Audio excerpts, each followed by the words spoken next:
درمیانی کٹھان خضدار میں بلبلان مدرسہ کا معرکہ سخن کانٹے دار تقریری مقابلہ۔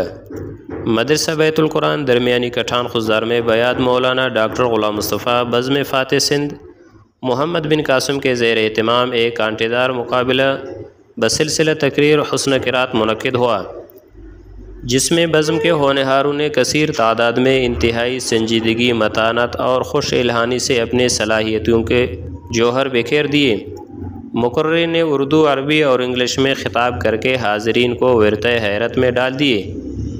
تقریب سے جمعیت علماء اسلام پاکستان کے مرکزی رہنما مولانا قمر الدین، مولانا محمد اسحاق شاوانی، مولانا فیض محمد سیمانی، مفتی عبدالقادر شاوانی، قاری نذیر احمد شاکر، مولانا عبدالوحید ریسانی و دیگر نے خطاب کیے۔ شاعر شہزاد زمان و شاعر عبداللہ نے اپنے اپنے مخصوص اندازوں میں حمد باری تعالیٰ، نعت رسول مقبول صلی اللہ علیہ وسلم اور مدرسہ کے شان میں شاعرانہ کلام پیش کیے، جبکہ قاری عبدالباسط و قاری حامد اللہ نے قرآن مجید کی تلاوت سے مجلس کو معطر کر دیے۔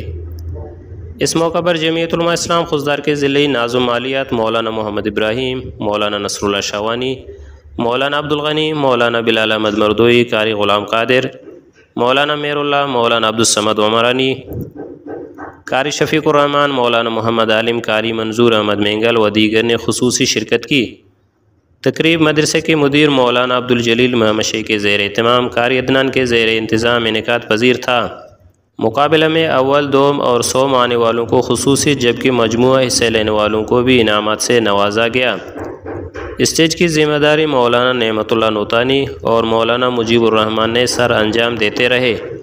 رپورٹ کیمرہ مین محمد کے ساتھ یحییٰ مردوئی، تشریح نیوز خضدار۔